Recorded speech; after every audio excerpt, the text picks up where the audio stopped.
This is the GI Jive, man alive. Starts with the bugler blowing reveille over your bed when you arrive.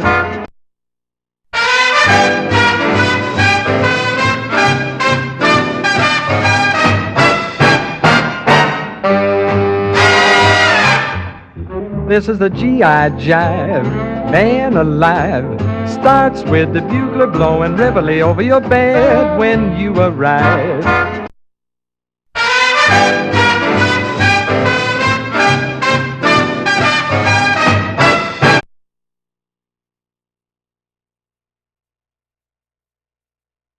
I used to do this a lot. I took out after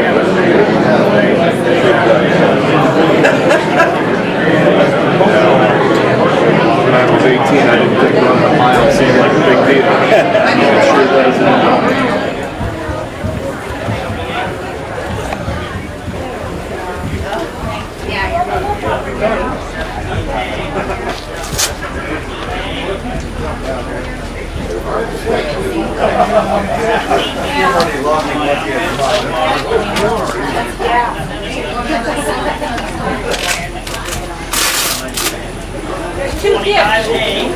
Everybody taking pictures of everybody taking pictures. You're fine. Good day. We will. Thank you. That's right. Amateurs.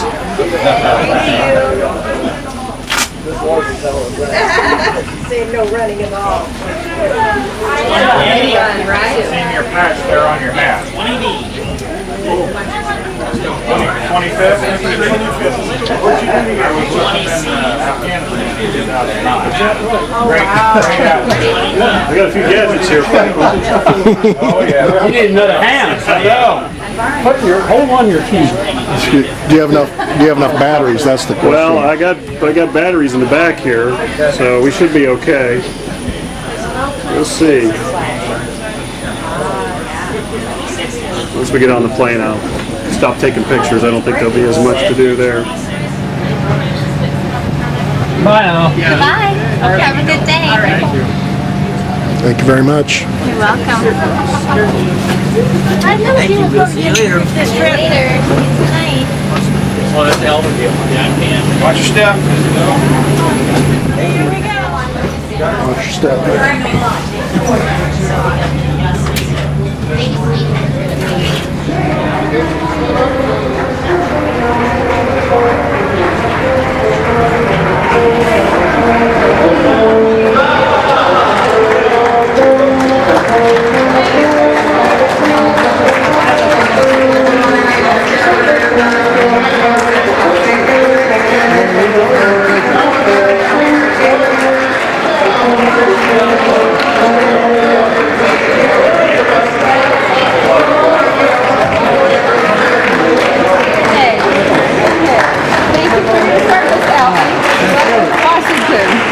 Thank you. Welcome. Thank you very much. Welcome. Thank you very much.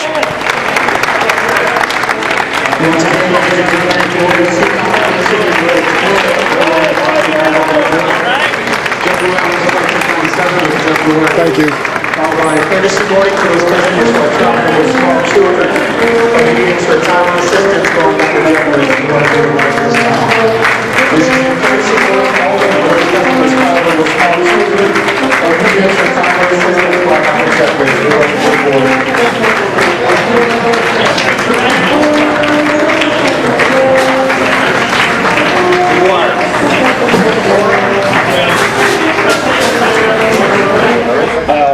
We have to be there by 11 o'clock. Now, when I say 11 o'clock, we are now on Eastern Standard Time. Okay?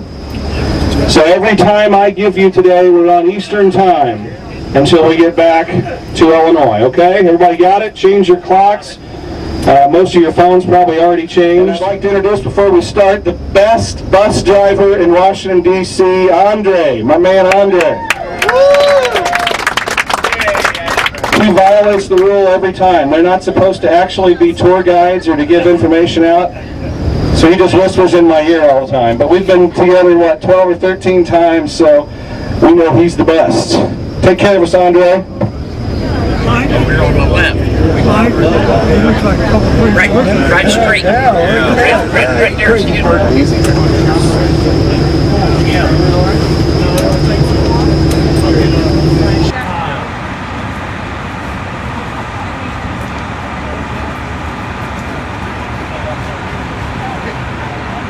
I got it. Good. Okay, that's good.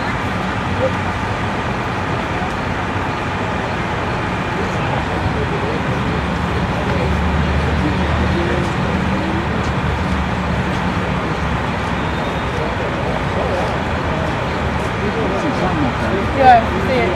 See a dot up there?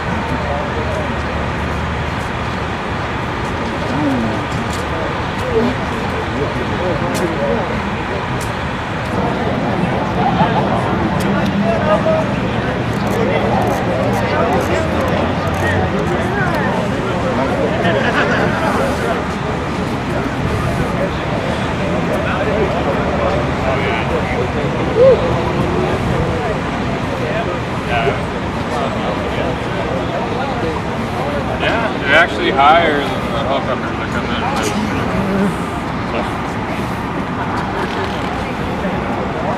Yeah, they're pretty high. How tall are they? That one's 210, 240, and 280. So are you cleaning today? Is that? No, we're inspecting. Oh, inspecting. Yeah, we're looking at all the welds. We'll let the rain do that. We'll let the rain do What that. are you doing? Inspecting. We're just looking at the Are you? welds. Are you? Yeah. Oh. In other words, you ain't nothing else to do, so we're going up there and looking around. Yeah, that's pretty much. I could have about 2/3 of that horse long on the wall. I'm going to take down here the wall. Oh, yeah.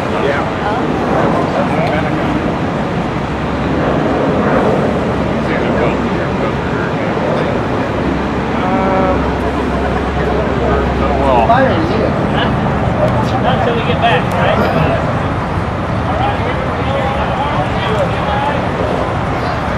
What's up, Steve? All right, hold on, one more. Okay. Is that Marine Corps 1?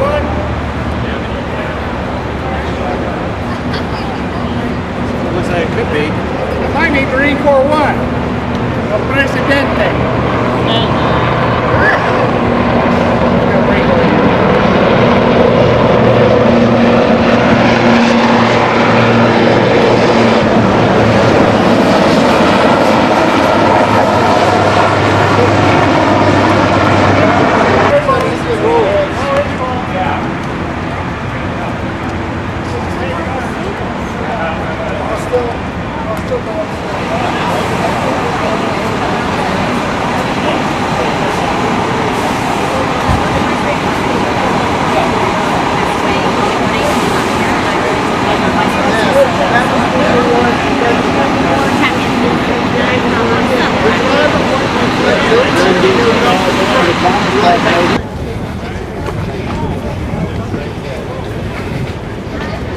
Right in there, Mr. Mishler. Oh, I thought we got on the ground now. Nope, you're going right there. I can't keep up with my dad and uncle today. You guys are gonna. And of course, ladies and gentlemen, Arlington is, of course, the oldest of all those, and of course, obviously, the most well-known. Now, what we're going to do is we're going straight to the Tomb of the Unknowns. Our goal is to make the changing of the guard ceremony coming up here at 12 o'clock. That ceremony lasts about 15 minutes. Sometimes there's a wreath-laying ceremony afterwards. It takes about 10 minutes, but typically this time of year there's not as many wreath-laying ceremonies. By the way, Arlington Cemetery is divided up into different sections. This section over here on your right, ladies and gentlemen, was opened after 1947. In 1947, the Department of the Army decreed that only these types of government-issued headstones would be used. After 1947, was it to have uniformity? Well, frankly, the main reason they wanted to start conserving space. By the way, that particular section on your right is reserved for the Korean War and my war, the Vietnam War. Right over here on your right-hand side. Now, folks, as we move on up the hill. We are going to go directly to the Tomb of the Unknowns. We'll witness that change in the guard, and then later on we're going to, what we call, survey the Kennedy family grave sites, where President Kennedy, of course, was laid to rest here back in 1963. You know, here's something you don't ordinarily see in a cemetery. It's right over here on your right. This particular section of Arlington Cemetery has old growth timber. 20 acres of old growth timber. What does that mean exactly? Well, it's never been logged. It's never been developed. 20 acres, the Department of the Army has decreed it will never be developed. They discovered it this way back in 1864 when this plantation was taken over by the Department of the Army. They've been around a while, haven't they? And they said, we're going to leave this 20 acres so generations ahead of us will know what Arlington, or what the hills of Virginia looked like back in the days of Robert E. Lee and the Custis family. Coming up on your left-hand side, we've all heard of Robert E. Lee. We know some facts, some myth, etc. But one thing that is fact, he married into the Custis family. And he lived here in his house over here to your left, Arlington House, for some 30 years. And of course that all changed when the Civil War broke out in 1861. You see, Robert E. Lee was a Virginian. And when Virginia seceded from the Union, he told his family one morning, 7 children, his wife, by the way, he was a full bird colonel by then in the United States Army. He graduated from West Point earlier, many years earlier. He said, I cannot raise my sword against Virginia, and I won't. So he resigned. They went to Richmond, Virginia. They never set foot here again. Within about a year and a half, all this property, 1,100 acres, was taken over by the United States government for back taxes. You see, folks, in those days you had to pay your taxes in person. He was in Richmond, Virginia, about an hour and a half south of here, and in Confederate land, and he would have been shot or arrested for sure if he'd have come this far north to pay his taxes. Folks, some of this area we're going by, we'll talk about it a little bit later on as well. Folks, over on your right side, this is Fort Myer. Most of you have heard of Fort Myer. Maybe some of you have been there somewhere in your travels throughout the years. Well, Fort Myer is the oldest active Army fort in the United States, and that's where the Old Guard, the 3rd Infantry Regiment of the United States Army, has their barracks. In other words, that's where they live, and they can actually trace their history all the way back to General George Washington and the Revolutionary War. And many of these Old Guard Army guys who are tomb guards, but they have other duties as well. Many of them actually take care of the horses that pull the caissons. For those that use the caisson for pulling their casket here into Arlington National Cemetery, there's 7 different teams of horses that the Department of the Army takes care of at the stables for the caissons and the outriders as well. By the way, as we go ahead, this is some of the oldest parts of Arlington. There's where 577 Confederate soldiers are laid to rest there on your right. You see those points on those headstones? They're a little sharp on the top. Well, that's because they're Confederate soldiers. They were actually laid to rest here before this became a national cemetery back in 1861, 2, and 3. Coming up on your left is the Spanish-American War section. You know why they see the Rough Rider's name there on that headstone for Leonard Wood. Some of you have heard that name, Leonard Wood, before, haven't you? And Teddy Roosevelt. Yeah, I know what you mean. Anyway, we called it Fort Lost in the Woods. Anyway, folks, coming up on your left-hand side, this is the nurses section here. Many nurses laid to rest here all the way back to the Spanish-American War. There's a likeness of Jane Delano up on your left. Jane Delano actually started the Nurses Corps back in World War I, and she continued with it in World War II. Now, folks, we're approaching the Tomb of the Unknowns now. There is an unknown here from World War I, an unknown from World War II, and an unknown from the Korean War. There was an unknown laid to rest here in 1983, I think it was, from the Vietnam War. They always had an idea who it was. Later on, through extensive DNA testing, they were able to approve it was a Lieutenant Michael Blassie from St. Louis, and so he was reinterred and get full military honors laid to rest in St. Louis at the National Cemetery there. Audie Murphy right there to your left. See where those flowers are to your left? That's Audie Murphy, the most decorated combat soldier from World War II, right behind you. There's other memorials here on your left.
Ladies and gentlemen, may I have your attention, please?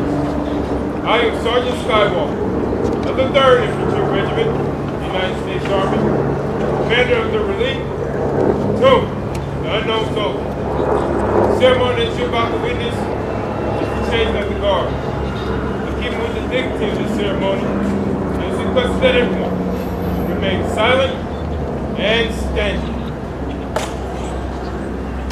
Thank you.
Shoulder. Off.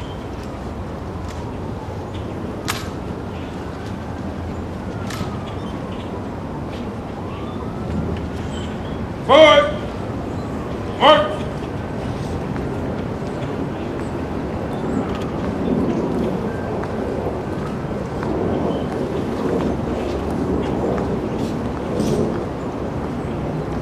Charge. Halt.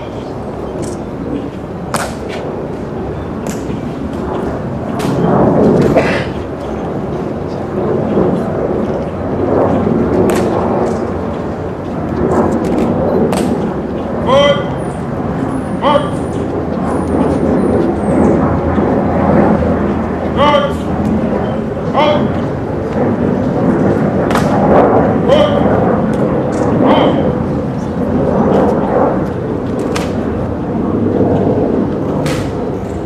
Ready. Ready. 3 seconds. On.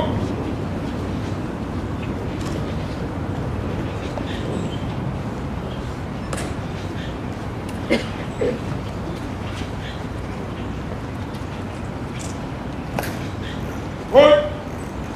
On.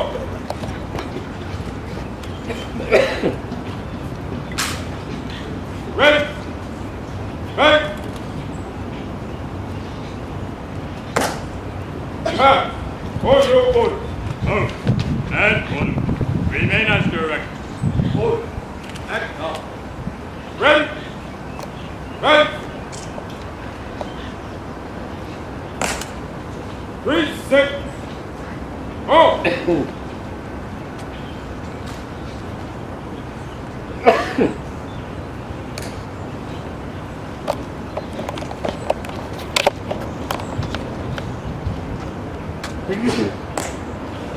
Right. Shoulder. On.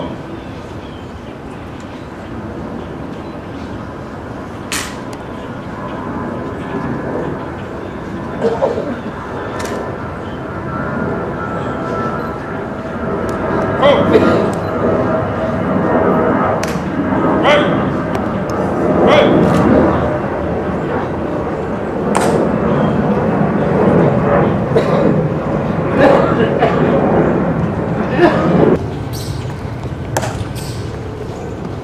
Guard. Up.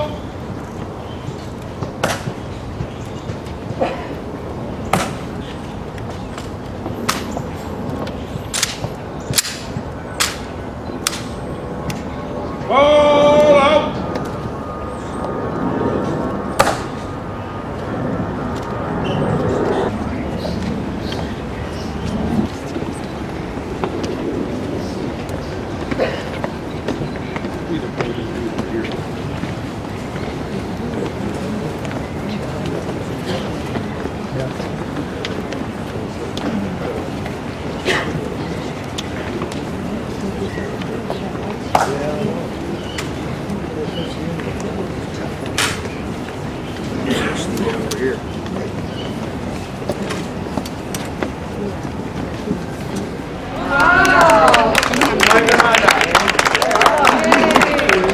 I played with Darren Williams, Frank Williams. Oh, yeah! How you all doing today? My name is Sergeant Scott Walker. I'm actually the relief commander. I'm the soldier you just saw outside, changing the guard. Now, if you notice, when I walk past you all, did you hear that scraping? Yes. The reason why we scrape is because we're saluting the vets. So as long as I walk past a vet, I scrape. So in case you come here again, or you know anyone else is going to come here again, anytime we walk past honor flight, we scrape in honor to you all. I feel like I'm obligated to come out here and talk to honor flight. Because of you all, I have the pleasure of guarding your buddies from each stone. So I would like to start off by giving you a little history of the tomb. If you notice, we have 4 crypts outside. There's the big one, which is World War I, and then we have 3 small crypts that's in the middle. To the far left is World War II, the ones to the far right is the Korean War unknown, the one in the middle is the Vietnam.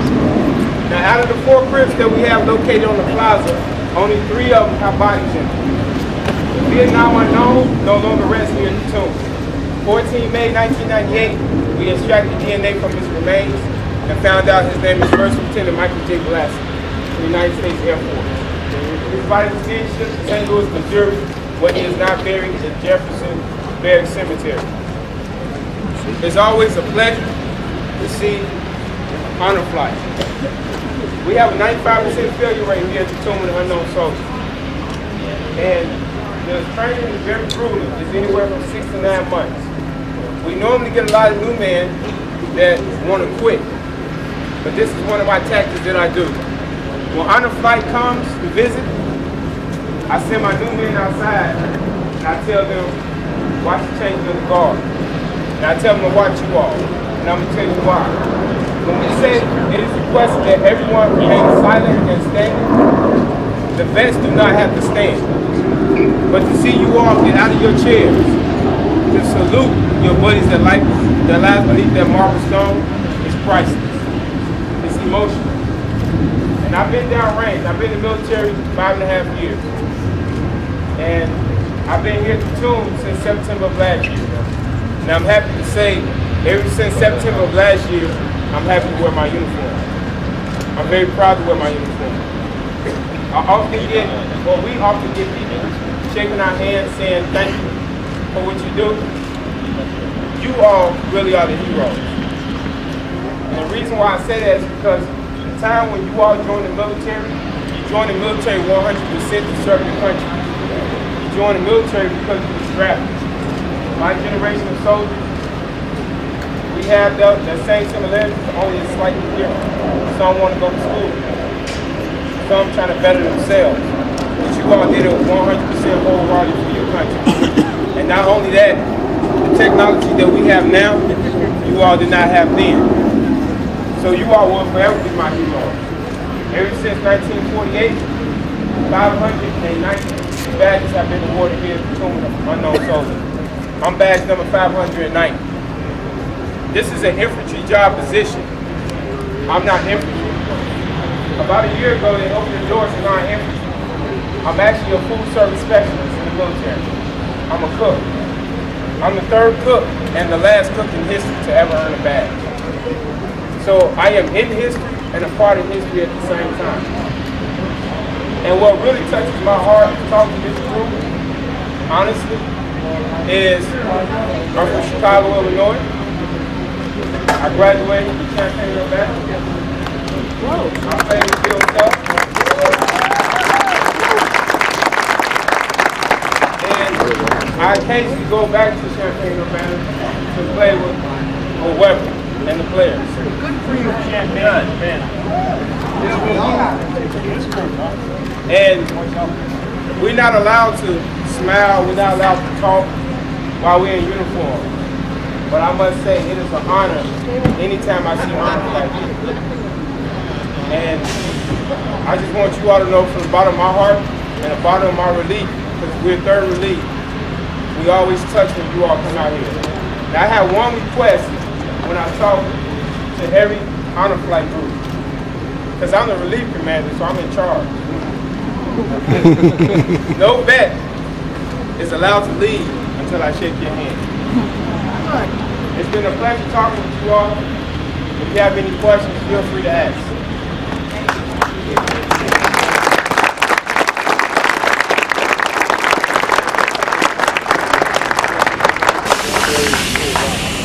Any questions? What division are you? Third ID. That's my deployment. Deployed with 3rd ID, Fort Stewart, Georgia. Now you may not believe it or not, but you know we stand 21 seconds and we take 21 steps. The reason why is because 21 is the highest gun salute you can give anyone. And if you notice the guards that was on the mat, none of them have rank on their shoulder. Because we don't know the true identity of the unknowns, no one is allowed to outrank the unknowns. Oh. And if you also notice when we walk guarding the tomb, the weapon is not ever facing the tomb.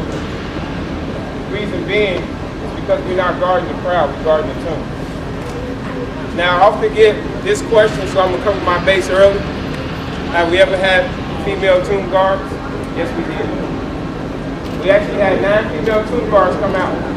5 successfully passed. 4 still have their badges. This is the only badge awarded by the military that can be stripped from you even after a certificate. So regardless of what you do, whether you're in the military or you're out, your badge number and your name can be stripped from the district board as a badge holder, and your badge will be revoked. Again, it's a pleasure, and I'm overwhelmed that we have a group from Illinois. We often get Ohio. I talked to Ohio group the day before my birthday, which is on the 15th. I talked to Ohio group. I was hoping to fight the line out was going to give me a win on my birthday. I was backing up Illinois to Ohio group, and we lost. But it's okay. Again, it's been a pleasure talking with you all, and you all have a safe trip back home.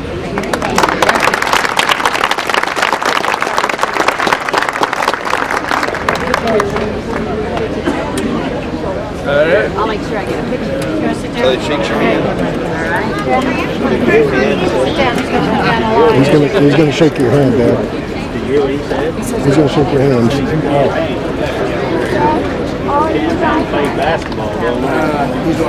If you sit down, I can get up there and take a picture of you. I don't want to leave you where you stand. I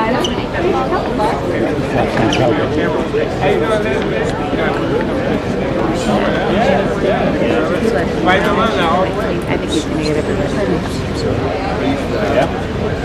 You just holler at him. I'm not sure.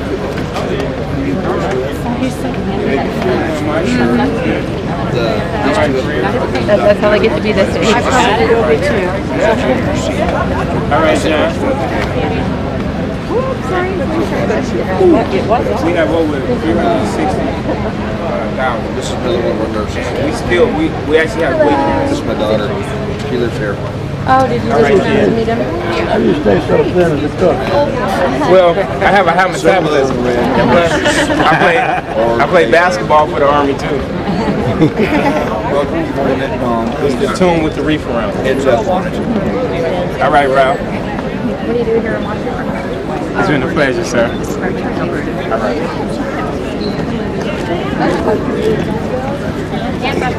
All right.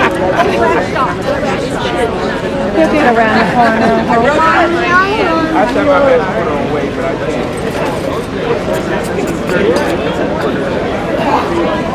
All right, Jack. All right, Byron. Sir? There's some behind you. Champaign? There's some behind you here. Okay, George. There it is. Rob? Okay. Put these guys in here. Sorry. How you doing, Louis? Good? Go have a break.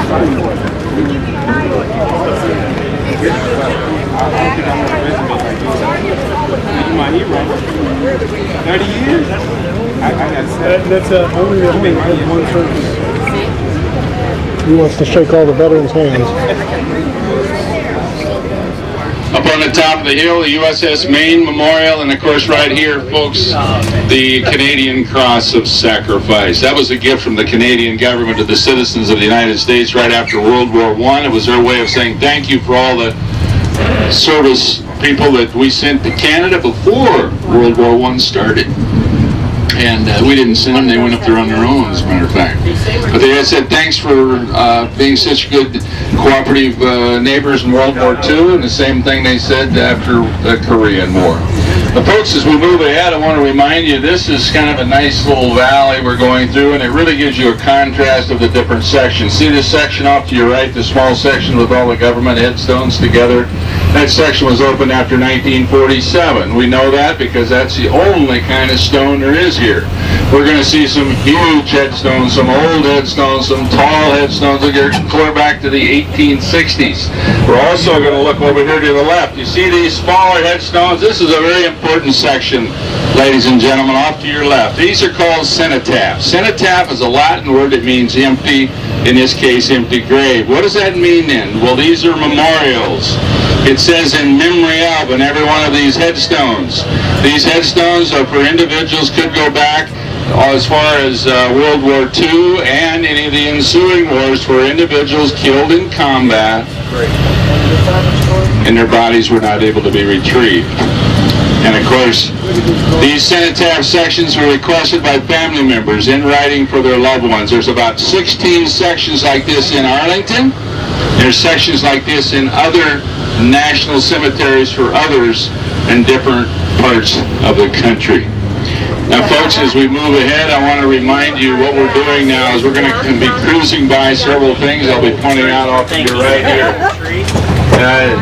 We're high on the hill now, and this is coming up is Arlington House. We're going to go by this old amphitheater here on your right. This amphitheater was dedicated in 1868 on the original Decoration Day, May 5th of 1868. Remember, many of you might remember your parents or grandparents calling it Decoration Day 20 years after it was Memorial Day.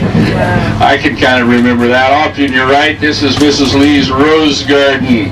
There's 2,111 unknown soldiers laid to rest in that sarcophagus over there on the right, Mrs. Lee's Rose Garden. Of course, this is Arlington House. This is where Robert E. Lee lived for 30 years. He married into the Custis family right after he graduated from West Point as a second lieutenant.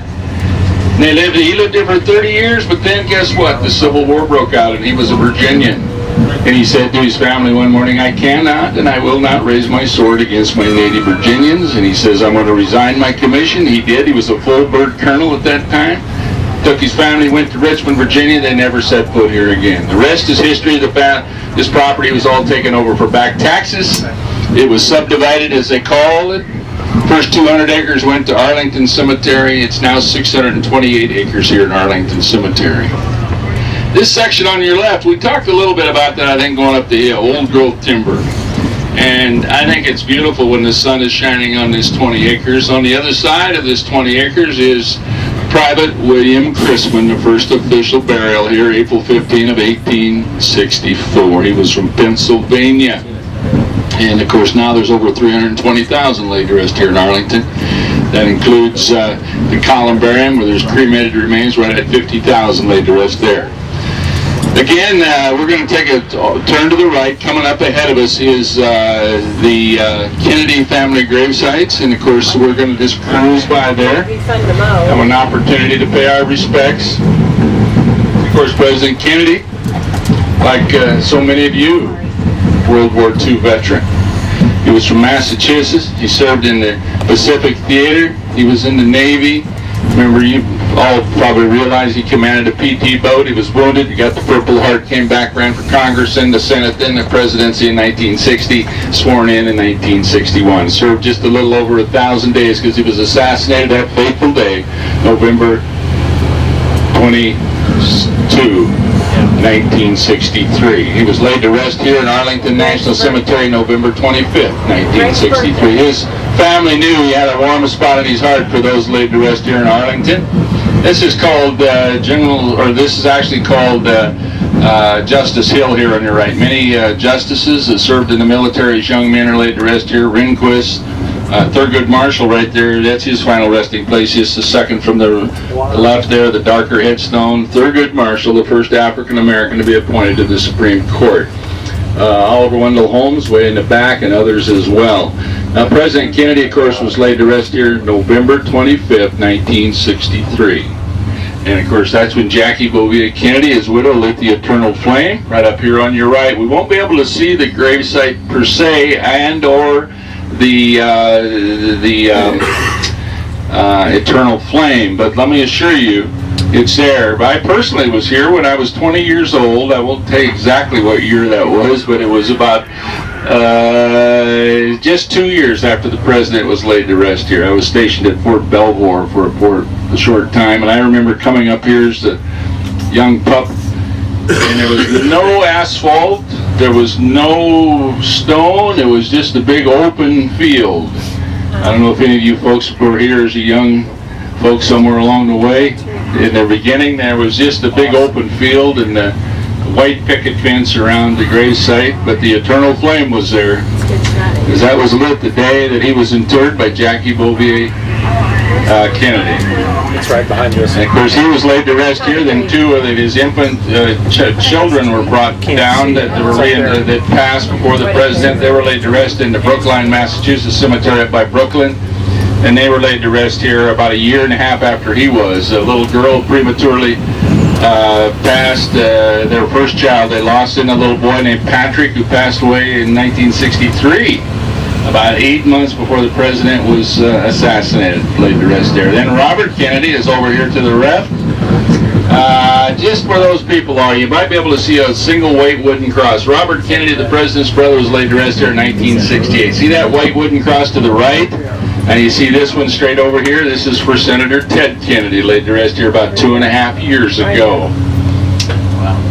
Senator Ted Kennedy, the Lion of the Senate.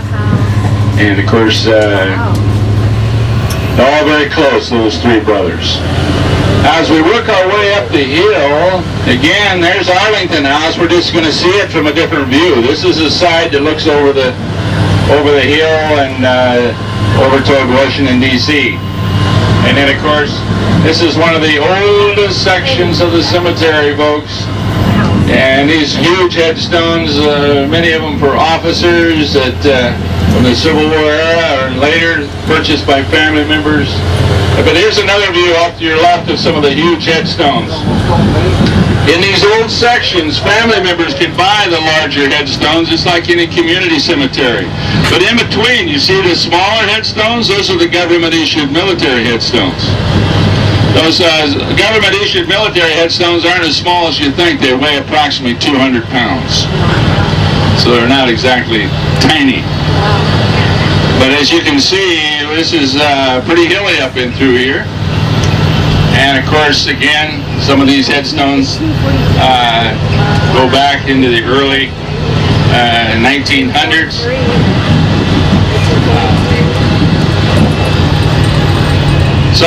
Sometimes people will ask if General MacArthur is laid to rest here. He is not. General MacArthur is laid to rest down by southern Virginia, by Norfolk. He's got his own memorial down there. His father, though, who was a 3-star general, Arthur MacArthur, I believe his final resting place is right over here to your right somewhere. Arthur MacArthur, Douglas MacArthur's father, who was also an Army man, obviously. Now this, we're just kind of made a big circle here. If you folks think you've seen this before, you have. We're going by it again. And of course, here we're going to get another view here. See that white sarcophagus over here to your right? See, that's actually Mrs. Lee's rose garden. It was at one time. In that sarcophagus, there's 2,111 unknown soldiers from the Civil War era. Some Union, some Confederate, they say.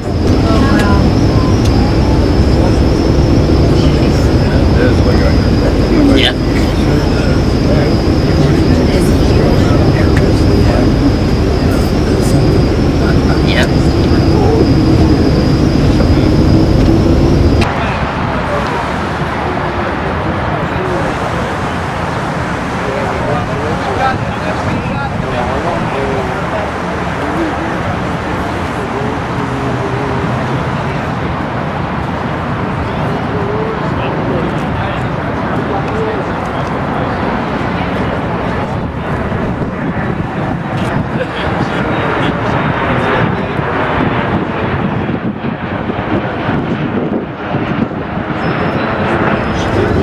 Okay, just beyond the next stoplight here, to your left is the White House.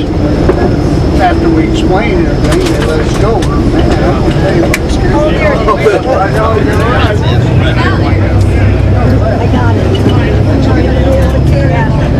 We will have another shot of that one later. All righty.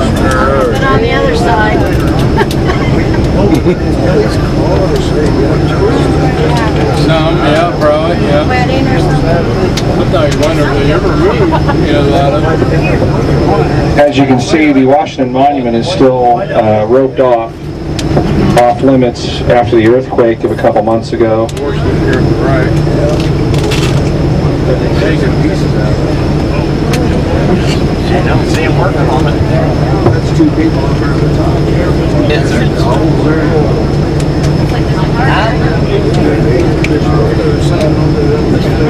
Hey, by the way, how about those Cardinals? Yeah! Go Redbirds! Sorry.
Fourth guy in from the right.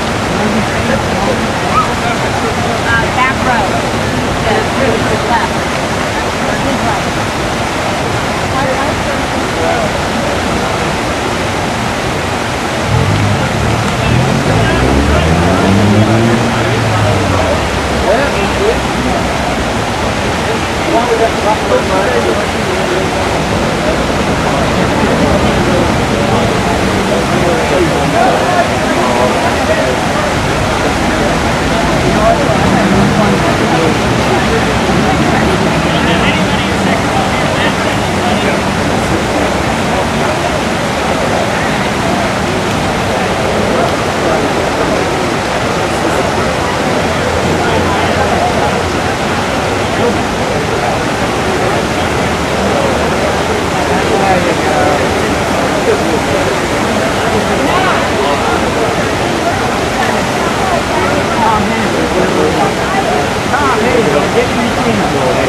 Good call. All right. Okay.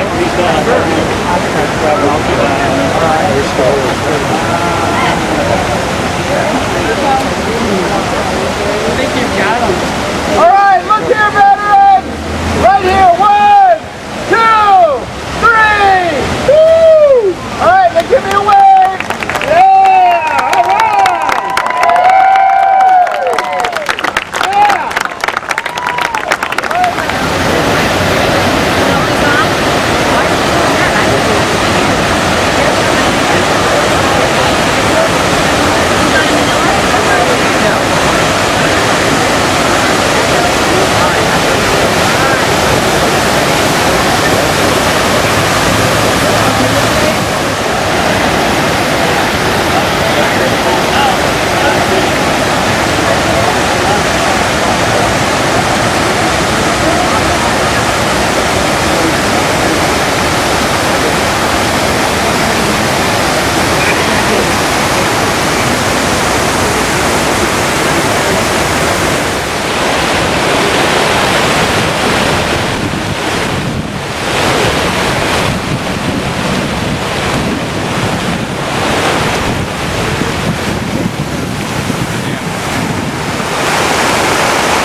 are still having a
Let's sing, hey, beautiful!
right, everybody, a big round of applause. They are the Living Word Family Church USO singers.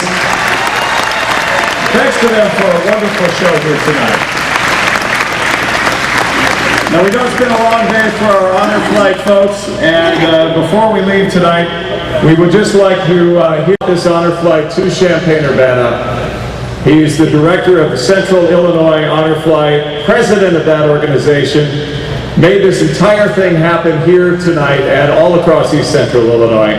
I'm proud to announce and I'm proud to introduce to you Don Neinhardt.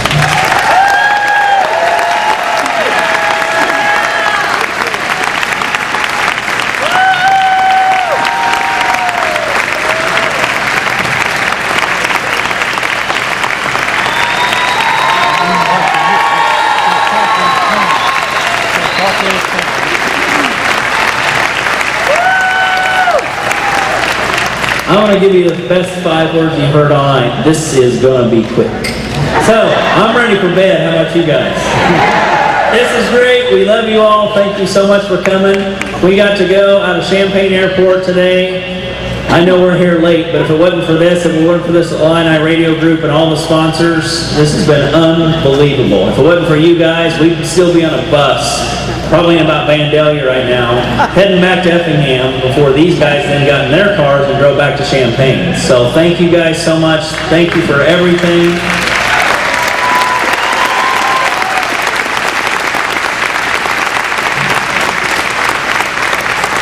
I took a little nap while you guys were all walking up here. I see some of you guys snoozing out there. So everybody have a good time? Now, I've got one other thing. How about for our veterans and our guardians, how about a round of applause for all these guys coming out tonight?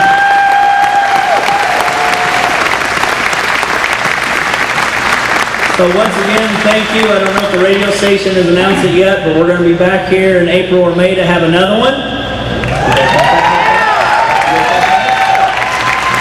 And now, which I think some of you know because we're going to have another one in April or May, we're also going to have another one next September, October sometime too. So we're going to have 2 more. So that'll get us another 150 veterans from up in this area out there. So if anybody wants to go, there's about 30 spots left on the April or May trip. First come, first serve, so get those applications to me and we'd love to have you out there. For those of you that are here, we'll get that plane deboarded a little bit quicker, so come back out in April and May for us, and then October also. Thank you very much. Good evening, I'm Dave Benson. And I'm Jennifer Roscoe. It's an emotional welcome home tonight for more than 70 veterans. The Central Illinois Honor Flight just landed at Willard Airport in Savoy. That's where we find WCIA3's Ashley Sears. They're live. Ashley, it had to be such an incredible experience for these people. Jennifer, it was so emotional just standing out here, hearing these people and seeing the expressions on these veterans' faces as they stepped off the plane. Now you can see they're still actually stepping off the plane here, and you can hear this band in the background, people cheering. People are just excited about this. Now, the veterans are walking down a red carpet area here. They're being escorted by friends and family. Now, the veterans spent the day in Washington, D.C. touring a World War II memorial that was all free, paid for by donations. Now, people have been waiting to welcome them back here at Willard Airport for hours. This tarmac has been lined with red, white, and blue, people holding up signs, and all you're hearing around here is just thank you. It's a great moment out here. Now, we've actually just learned that this isn't going to be the last Champaign County Honor Flight. They've actually raised enough donations to have another flight after that and possibly a 3rd flight after that. So they want to keep this tradition going. Jennifer?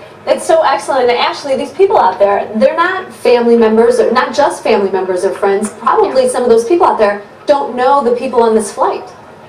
Yeah, and we've just heard so much of that tonight. We've met a lot of family members, but so many people said they just wanted to be a part of this moment and say thank you and wave the American flag and show, you know, they could have been waving another flag so many years ago. They're just happy to be a part of this moment. And so happy that they were able to get out to D.C. to see it. All right, thank you, Ashley. A Villa Grove woman in fair condition after Central Illinois. Plus, a red, white, and blue tarmac welcomes vets returning from an emotional field trip. We'll get a glimpse of the first honor flight. That's next. You're watching the WCIA3 News at Noon. WCIA3 News. Caring, connected. It was an emotional welcome home for more than 70 veterans. The Central Illinois Honor Flight landed last night, and WCI3's Ashley Sears was there for that landing. This is a moment 65 years in the making. One by one, World War II veterans step off the plane. They're welcomed home to a sea of red, white, and blue. Between drum beats and clapping, you could hear thousands of thank yous. I've never seen so many people. I finally kind of closed my eyes a little bit, I couldn't take anymore. I cried a little. Jack Carey was one of 75 veterans on the flight. He got a free trip to Washington, D.C. to tour the World War II Memorial. It was really great. I loved every minute of it. His daughter Brenda drove from Indianapolis to be here in this moment. I appreciate him so much, and I'm so proud to be his daughter and so proud that he got to do this. And so were so many others. People made signs, shook hands, and gave big hugs just to show their gratitude. We need to honor that and remember that that's why we're waving these flags and maybe not some other flag. And even in the middle of all of this, 75 veterans are still thinking of their friends and brothers who never came home. The real heroes are buried all over the, world. I mean, we were just the fortunate ones that made it back. It was something I'll never forget. At Willard Airport, Ashley Sears, WCIA 3 News. The Illini Radio Group raised more than $50,000 for that flight. There's enough money for a second flight next spring and possibly a third after that. So wonderful that they got to go and do that. It just gives you goosebumps watching them and seeing the happiness on their faces. It's great. Well, what an accomplishment, too. That's a lot of money to raise.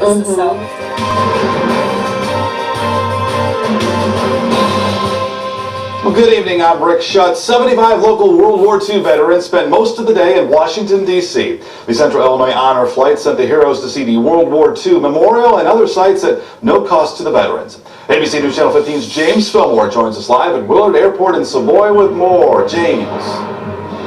Well, Rick, the Central Illinois Honor Flight was about 30 minutes late, but the veterans are actually still making their way off the plane, down the walkway, and into the Hangar 8. But joining me now is one of the first veterans off of the plane. His name is Franklin Lewis. He's a World War II veteran from Bloomington. So thank you so much for agreeing to do this interview. Now, the first question that we have for you, just how was the experience and what was it like being able to be a part of this?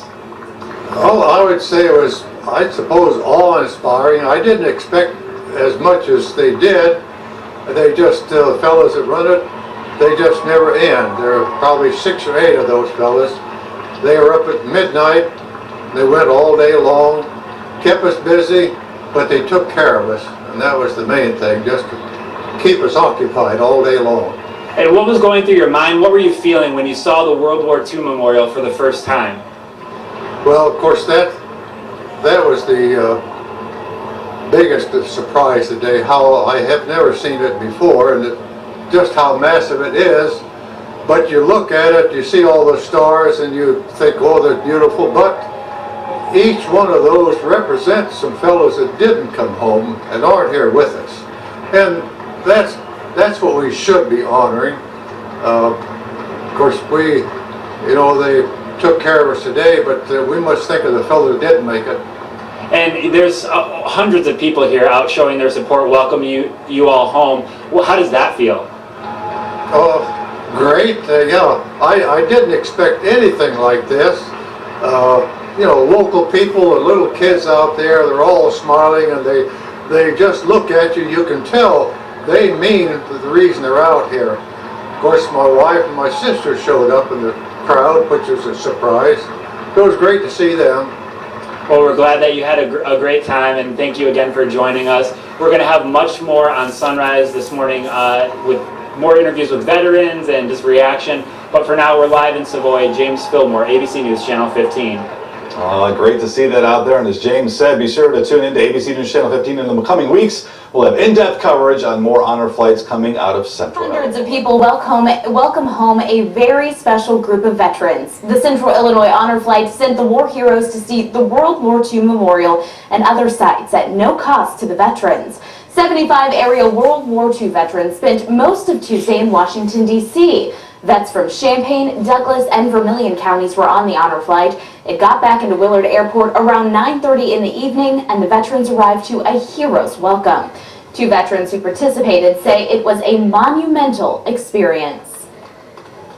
The memorial was really fantastic. It was something to see, quite an emotional thing, you know, and especially around the Pacific area where I served my time, it was really emotional. It was great. Yeah, all the memorials are very impressive. Of course, World War II memorial is pretty hard to beat, but we did see the Korean War, the Vietnamese War. Both men say they are very grateful for the chance to fly to see their World War II memorial. A ceremony was held once all the veterans made their way inside the hangar. During the trip, each veteran was accompanied by a guardian who looked after them.